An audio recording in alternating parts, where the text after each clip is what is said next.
শিক্ষার্থীরা কেমন আছো তোমরা? আশা করি সবাই ভালো আছো আর ভালো থাকবে, এটা হচ্ছে আমাদের কামনা। তোমাদেরকে আবারও আমার ইংরেজি ক্লাসে স্বাগত জানাচ্ছি।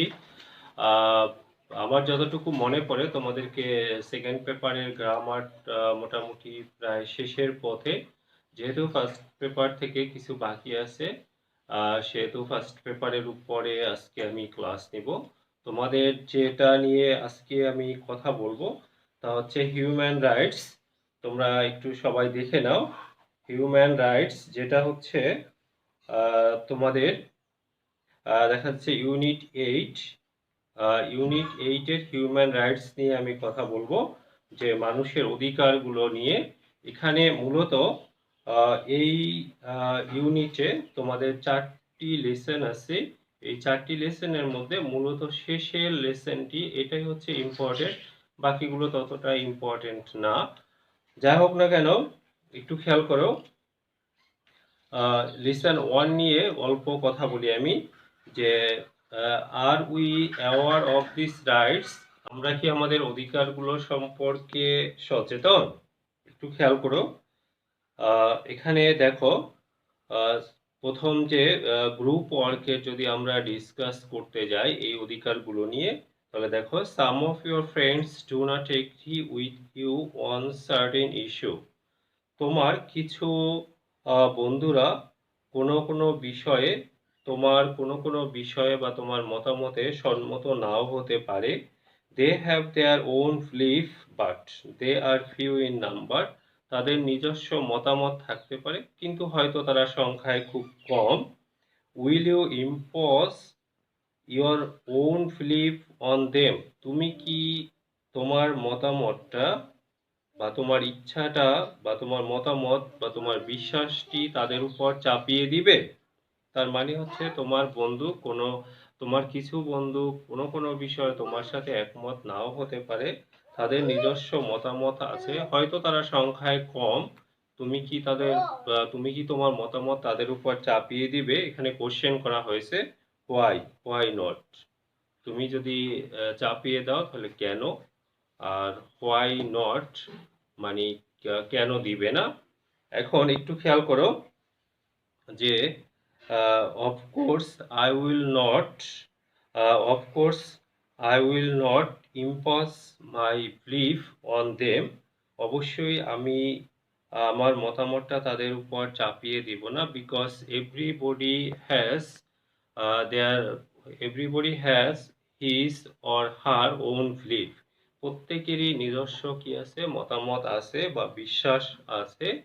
I will not I will not violate it. আমি এটা তাদের ভায়োলেট করব না। দ্যাট মিন্স প্রত্যেকেরই নিজস্ব মতামত বা বিশ্বাস আছে, যেটা আমি ভায়োলেট করব না। আহ, এরপরে দেখো, some people tell you that they do not like what you are doing. কিছু লোক তোমাকে বলতে পারে যে তুমি যা করতেছো তা পছন্দ নাও করতে পারে। মানে হচ্ছে তুমি যা করো কিছু মানুষ তা পছন্দ নাও করতে পারে। Will you force them to keep silent as you are very powerful? যেহেতু তুমি হচ্ছে খুব ক্ষমতাশীল, তুমি কি তাদের উপরে জোর প্রয়োগ করবে? হোয়াই অর কি হোয়াই নট? এখানে একটু বিষয় খেয়াল করো, আহ, যে প্রত্যেকেরই, দ্যাট মিন্স সবসময় যে সবাই রাইট থাকে তা না। এখানে অবশ্যই I will not force them, because everybody has different opinion, and at the same time I want to say that I may not always be right. এরপরে দেখো, some people dominate other some people dominate other who belong to different gender or race or cultural identity. কিছু মানুষ দেখা যাচ্ছে যে dominate করে বা তাদেরকে শাসন করে, যে অন্য যারা লিঙ্গ, তারপরে হচ্ছে গিয়া জাতি, এবং দেখা যাচ্ছে যে অন্য সংস্কৃতির বা যারা পরিচিত তাদেরকে ডমিনেট করে। Do you support them? তুমি কি তাদের সাপোর্ট করো? Why or why not? দেখা যাচ্ছে যে ভিন্ন লিঙ্গ, তারপরে হচ্ছে জাতি বা সাংস্কৃতিক পরিচয়ে যারা অন্তর্ভুক্ত তাদেরকে কি করে ডমিনেট করে। এটা কি তুমি সাপোর্ট করো অর নট? তাহলে দেখো, নো নেভার, কখনোই না। আই বিলিভ, আমি বিশ্বাস করি, that all people all have rights to live independently, প্রত্যেকেরই ইন্ডিপেন্ডেন্টলি রাইট আছে বসবাস করার, ইরেসপেক্টিভ অফ, দেখা যাচ্ছে যে gender, race or cultural identity. তাহলে দেখা যাচ্ছে যে এখানে যতগুলো দ্যাট মিন্স গ্রুপ ওয়ার্কে যদি কেউ এগুলো দ্যাট মিন্স পছন্দ করে, তাহলে সে তার মতো করে যুক্তি উপস্থাপন করবে, যদি পছন্দ না করে সে তার মতো করে যুক্তি উপস্থাপন। এরপরে হচ্ছে লিসেন টু, দেখা যাচ্ছে যে আমরা কি আমাদের অধিকারগুলো সম্পর্কে সচেতন। দেখা যাচ্ছে যে অযৌক্তিকভাবে কোনো কর্মে কারো গোপনীয়তায়, তারপরে হচ্ছে ফ্যামিলিগত বিষয়, তারপরে পারিবারিক বা যে কোনো বিষয়ে যাতে সম্মান ক্ষুণ্ণ হয়, বা দেখা যাচ্ছে যে তার আর এইসব বিষয়ে কোনো কর্মে দ্যাট মিন্স সম্মান এবং মর্যাদার উপরে হানি করে এমন কিছু আক্রমণ করা যাবে না। প্রত্যেকের দেখা যাচ্ছে যে আইনগতভাবে দেখা যাচ্ছে যে লিগ্যাল থাকলে তার উপরে কেউ আক্রমণ করতে পারবে না। এরপরে দেখা যাচ্ছে যে প্রত্যেক ক্ষেত্রেই দেখা যাচ্ছে যে যদি কেউ পলিটিক্যালি নন পলিটিক্যালি যে কোনোভাবে দেশের বিরুদ্ধে কোনো কাজ না করে, তাহলে দেখা যাচ্ছে যে এখানে যদি সে দেশে আশ্রয় না পায় তাহলে অন্য দেশে সে আশ্রয় নিতে পারবে, এবং দেখা যাচ্ছে যে আশ্রয়ের তার অধিকার বা জাতিসংঘের হস্তক্ষেপে অন্য কোথাও। এরপরে হচ্ছে যে প্রত্যেকেরই দেখা যাচ্ছে যে আহ, জাতি, তারপরে হচ্ছে বর্ণ, রিলিজন, তারপরে এগুলো এগুলোকে বিচার না করে দেখা যাচ্ছে যে পরিপূর্ণ বয়স হলে পুরুষ মহিলা প্রত্যেকের দেখা যাচ্ছে যে বিয়ে করার অধিকার রয়েছে এবং ফ্যামিলি গঠনের অধিকার রয়েছে। এছাড়া দেখা যাচ্ছে যে they are entitled to equal rights as to marry during marriage and at its dissolution. এভাবে দেখা যাচ্ছে যে অধিকারগুলো প্রত্যেক মানুষেরই রয়েছে। Everyone has the right to freedom of thought, প্রত্যেকের দেখা যাচ্ছে যে চিন্তা করার, বিবেচনা করার, ধর্মীয় এই সমস্ত বিষয়ে প্রত্যেকেরই অধিকার রয়েছে। ধর্মীয় বিশ্বাস বলো, স্বাধীনতা বলো, এগুলোর বিশ্বাস দ্যাট মিনস এগুলোর অধিকার রয়েছে।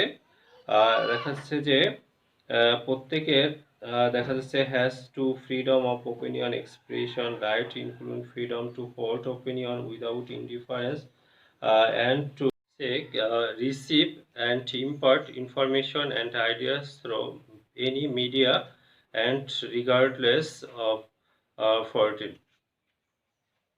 দ্যাট মিনস হচ্ছে যে প্রত্যেকের ওপিনিয়ন মতামত প্রকাশের অধিকার রয়েছে, তারপরে হচ্ছে যে স্বাধীনতা, দেখা যাচ্ছে যে স্বাধীনতার অধিকার রয়েছে, তারপরে মতামত আদান প্রদানের অধিকার রয়েছে। যা হোক না কেন এখানে অত বেশি ইম্পর্টেন্ট নেই। এরপরে দেখো যে লিসন থ্রিতে rights to health and education, এখানে সংক্ষেপে বলে দেই যে যে বিষয়টা হচ্ছে যে প্রত্যেকেরই মূলত স্ট্যান্ডার্ড ভাবে বেঁচে থাকার অধিকার রয়েছে সুস্বাস্থ্য নিয়ে। প্রত্যেকের ফ্যামিলি গঠন, ফ্যামিলির দেখা যাচ্ছে যে খাদ্য, তারপরে হচ্ছে যে বাসস্থান, তারপরে হচ্ছে মেডিকেল চিকিৎসা, নেসারি সামাজিক যে সার্ভিস এগুলো পাওয়ার মূলত দেখা যাচ্ছে যে অধিকার রয়েছে। এছাড়া দেখা যাচ্ছে যে and the right to security in the event of আনএমপ্লয়মেন্টের সময়, সিকনেসে দ্যাট মিনস বেকারত্বের সময় সিকিউরিটি পাওয়ার, তারপরে হচ্ছে যে অসুস্থতার সময়, ডিসএবিলিটি অক্ষমতার সময়, তারপরে হচ্ছে যে বিধবা যখন হয়, ওল্ড এজ হয়, এগুলোর সময় মূলত দেখা যাচ্ছে যে তাদের যে নেসেসারি যেগুলো দরকার নিড সেগুলোর অধিকার রয়েছে। এরপরে দেখো যে এখানকার everyone has the right two education, শিক্ষার অধিকার রয়েছে। Education shall be free at least in the elementary and fundamental স্টেজে দেখা যাচ্ছে যে শিক্ষাকে অবৈতনিক করা হয়েছে। Elementary education shall be compulsory করা হয়েছে, technical and professional education shall be made generally available, and higher education shall be equally accessible to all on the basis of merit. মেরিটের বেসে দেখা যাচ্ছে যে হায়ার এডুকেশন গ্রহণ করতে পারবে। এভাবে দেখা যাচ্ছে যে এগুলো বেশি ইম্পর্টেন্ট নেই, যা হোক এগুলো আমি খুব সংক্ষেপে রাফলি বললাম। সবচেয়ে যেখানে যে এটা শুরুর আগেই বলেছিলাম যে এখানকার লেসন 4 যেটা হচ্ছে খুবই ইম্পর্টেন্ট, এই প্যাসেজটি তোমরা খুব মনোযোগ সহকারে উপভোগ করো। দেখো, আমেরিগো স্ট্রিট চাইল্ড, আমেরিগো হচ্ছে একটি স্ট্রিট, দেখা যাচ্ছে যে এখানে স্ট্রিট চাইল্ড মানে হচ্ছে যে আমরা টোকাই বলি বা রাস্তার ছেলে, মেইনলি আমরা টোকাই বলি। দেখো এখানে একটি ছেলের তার কাহিনী, তার জীবন কাহিনী দেখো, যে দেখো, মাই নেম ইজ আমেরিগো, আমার নাম হচ্ছে Amerigo, I am 13 years old and I live on the street alone, আমার বয়স হচ্ছে 13 বছর এবং আমি রাস্তায় বাস করি। My mother who is separated from my father doesn't want me, আমার মা যার বাবার সাথে বিচ্ছেদ হয়েছে সে আমাকে চায় না। She told me to go away, সে আমাকে বলে যে তুমি চলে যাও। এখানে ডট ডট এর মিনিং হচ্ছে যে আরো এখানে অনেক কিছু আছে, যে কিছু কথা রয়েছে। Now she is married to another man, সে এখন অন্য একজনকে বিয়ে করেছে। My father lives very far away, আমার বাবা অনেক দূরে থাকে। I want to go to him, আমি তার কাছে যেতে চাই, but he wouldn't take me either, কিন্তু সেও আমাকে নিতে চাচ্ছে না। I begged him to send me some money so that I could bus ticket, আমি তার কাছে বেগ করেছিলাম, দ্যাট মিনস এখানে আবেদন করেছিলাম বা চেয়েছিলাম যে আমাকে কিছু টাকা পাঠাও যাতে করে আমি একটি বাসের টিকিট কিনতে পারি তার কাছে যাওয়ার জন্য। আই এম স্টিল ওয়েটিং, আমি এখনো অপেক্ষা। দেখা যাচ্ছে যে হি হি হ্যাজেন্ট আনসার, কিন্তু সে আনসার দেয়নি, দ্যাট মিনস টাকা পাঠানোর জন্য কোনো উত্তর দেয়নি। The street are now my home, এখন রাস্তায় হচ্ছে আমার বাড়ি। সামটাইমস আই ফাইন্ড ওয়ার্ক, মাঝে মাঝে আমি কাজ খুঁজে পাই। I use to collect trash and sell it to vendor, আমি দেখা যাচ্ছে যে আবর্জনা, ট্রাশ মানে হচ্ছে আবর্জনা, এগুলো সংগ্রহ করি রাস্তা থেকে এবং এগুলো একজন ভেন্ডারের কাছে, দ্যাট মিনস ফেরিওয়ালার কাছে বিক্রি করি। I stopped doing that after I had a serious infection and a doctor told me to stay away from the trash dump. আমি এগুলো বন্ধ করেছি, দ্যাট মিনস ময়লা আবর্জনা ঢোকানো বন্ধ করেছিলাম কারণ আমার মারাত্মক ইনফেকশন হয়েছিল। আর ডাক্তার আমাকে বলেছিল যে তুমি ময়লা আবর্জনা থেকে দূরে থাকবে। Once I work for an ice cream shop owner and sold ice cream to the beach, এক সময় আমি একটা আইসক্রিমের দেখা যাচ্ছে যে দোকানে কাজ করতাম। আইসক্রিমের দোকানের মালিক আমাকে দেখা যাচ্ছে যে এবং কি করতাম, এগুলো বিচ মানে সমুদ্রের তীরে এগুলো বিক্রি করতাম। But I got no money in return, কিন্তু এর বিনিময়ে আমাকে কোনো টাকা দেওয়া হতো না। The owner of the shop give me some things to eat and let me sleep in his hut at night, বিনিময়ে দেখা যাচ্ছে যে দোকানের মালিক আমাকে কি করতো যে খেতে দিত কিছু এবং আমাকে তার কুঁড়ের ঘরে থাকতে দিত। The work was difficult and painful, কাজটা ছিল খুবই কঠিন এবং কষ্টদায়ক।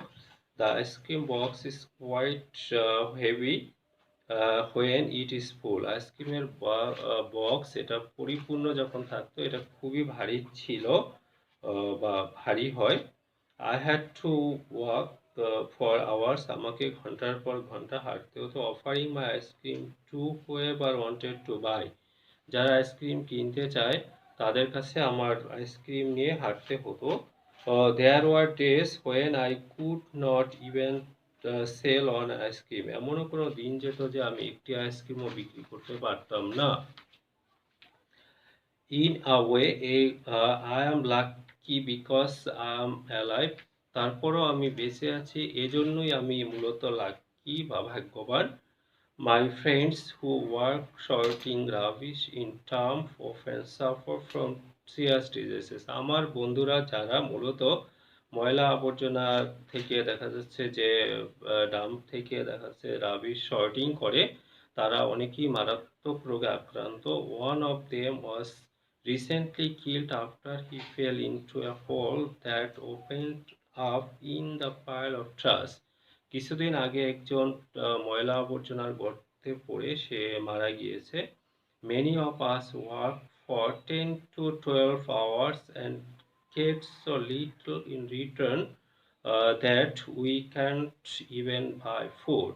আমাদের অনেকেই 10 থেকে 12 ঘন্টা কাজ করে এবং এর বিনিময়ে যে সামান্য পায় তা দিয়ে খাবারও কেনা যায় না। Shoe shining is very popular among the street kids. রাস্তার ছেলেদের জন্য শু শাইনিং হচ্ছে খুব একটা জনপ্রিয়। A few of my friends also work in factories and workshop. আমার কিছু সংখ্যক বন্ধু বান্ধব তারা হচ্ছে ফ্যাক্টরিতে কাজ করে। A boy I know lost one of his eyes after a piece of hot glass flew into his eyes at the glass factory where he worked. আমার এক দেখা যাচ্ছে যে একটা ছেলে যাকে আমি চিনি জানি, সে কিছুদিন আগে তার একটি চোখ হারিয়েছে, কারণ গ্লাস ফ্যাক্টরিতে কাজ করার সময় তার চোখের মধ্যে গ্লাসের গরম টুকরো গিয়েছিল। তারপরে হচ্ছে the owner refused to pay for medical help and fired him. দোকানের মালিক তাকে কি করেছিল, মেডিকেলের জন্য মেডিকেল খরচ বাবদ কিছুই দেয়নি, বরঞ্চ তাকে কি চাকরি থেকে বরখাস্ত করেছিল বা বাদ দিয়েছিল। For me, আমার জন্য, like all other children on the street, it is very hard. দেখা যাচ্ছে যে আমার মতো অন্যান্য ছেলেদেরও রাস্তায় বসবাস করাটা হচ্ছে খুবই কঠিন। I am always hungry and I don't know where I will sleep the next night. আমি সবসময় ক্ষুধার্ত থাকি এবং আমি জানি না যে পরবর্তী রাতে কোথায় ঘুমাবো। I would like to live in my own home and sleep there in peace. আমি আমার নিজের বাড়িতে থাকতে চাই এবং সেখানে শান্তিতে ঘুমোতে চাই। The night are very cold in winter. শীতের রাতগুলো খুবই ঠান্ডা হয়। You can die of cold in the street. তুমি এখানে এমনকি ঠান্ডায় মারাও যেতে পারো রাস্তার মধ্যে। এখানে একটি বিষয় বলে রাখি যে ডাই অফ হচ্ছে রোগে মারা যাওয়া, আর ডাই ফর হচ্ছে দেশের জন্য মারা যাওয়া, আর ডাই বাই হচ্ছে অ্যাক্সিডেন্টে মারা যাওয়া, আর ডাই আউট অর্থ হচ্ছে শুকিয়ে যাওয়া। যাই হোক না কেন, তোমরা এই গল্পটি আশা করি বুঝতে পেরেছো। তারপরও আমি একবার এটা বাংলা বলে দিচ্ছি যেহেতু এটা খুবই ইম্পর্টেন্ট। একটি 13 বছরের ছেলে যার নাম হচ্ছে আমেরিগো, যার মা বাবার সেপারেশন হয়েছে, বিচ্ছেদ হয়েছে, তার মা অন্য একজনকে বিয়ে করেছে এবং বাবা অনেক দূরে থাকে। কেউই তাকে মূলত টেক কেয়ার করা তো দূরের কথা, কেউই তাকে নিতে চাচ্ছে না। এই অবস্থায় ছেলেটিকে রাস্তায় থাকতে হচ্ছে এবং দেখা যাচ্ছে যে তাকে একসময় সে ময়লা আবর্জনা কুড়াতো, কিন্তু তার সিরিয়াস ইনফেকশন হওয়ার কারণে ডাক্তার তাকে বলেছে ময়লা আবর্জনার কাছে না যাওয়ার জন্য, না টোকাতে বলেছিল। আর একটা বিষয় হচ্ছে যে একসময় সে দেখা যাচ্ছে যে একটা আইসক্রিমের দোকানে কাজ করতো, যেখানে দিনের পর দিন তাকে আইসক্রিম বিক্রি করতে হতো বিচে গিয়ে। দেখা যাচ্ছে যে এমনও কোনো দিন যেত একটি আইসক্রিমও বিক্রি করতে পারতো না। যখন আইসক্রিমের বক্স ফুল থাকে তখন এটা খুবই ভারী থাকে, তাদের খুব কষ্ট হয়। তারপরেও ছেলেটি লাকি মনে করে এই জন্য, কারণ হচ্ছে তার এক বন্ধু কিছুদিন আগে ময়লার গর্তে পড়ে মারা গিয়েছে এবং তার কিছু বন্ধু আছে যারা বিভিন্ন ফ্যাক্টরিতে কাজ করে। গ্লাস ফ্যাক্টরিতে কাজ করতে গিয়ে তার এক বন্ধু দেখা যাচ্ছে যে গ্লাসের গরম টুকরো তার চোখে যায় এবং দোকানের মালিক তাকে কোনো মেডিকেল হেল্প না করে বরঞ্চ তাকে চাকরি থেকে বাদ দিয়েছিল। করা হচ্ছে বাচ্চাদের একটি কাজ। এরপরে দেখা যাচ্ছে যে আহ, এখানকার বাচ্চারা দেখাচ্ছে যে যারা রাস্তায় থাকে তারা ঠিকমতো খেতে পায় না। এই ছেলেটি বলল যে সে অনাহারে থাকে, সে সবসময় ক্ষুধার্ত থাকে এবং রাতে কোথায় ঘুমাবে পরবর্তী রাতে তাও সে ভালো করে জানে না। ছেলেটি মূলত তার নিজের বাড়ি যাচ্ছে এবং সেখানে শান্তিতে বসবাস করতে চাচ্ছে। শীতের রাতগুলো খুব ঠান্ডা হয়, যে কেউ ঠান্ডায় মারাও যেতে পারে। আশা করি তোমরা সবাই প্যাসেজটি বুঝতে পেরেছো। আগামী ক্লাসে তোমাদেরকে আনসার গুলো, এখানকার যে 20 নাম্বার পর্যন্ত কোশ্চেন গুলো আছে এগুলোর আনসার দিব। আর সবাই ভালো করে প্যাসেজটি দেখো। এখান থেকে তোমাদের পরীক্ষায় যে যে আইটেম গুলো থাকবে সেগুলো প্র্যাকটিস করো। সবাই ভালো থাকো, সুস্থ থাকো, দেখা হবে আগামী ক্লাসে। আল্লাহ হাফেজ।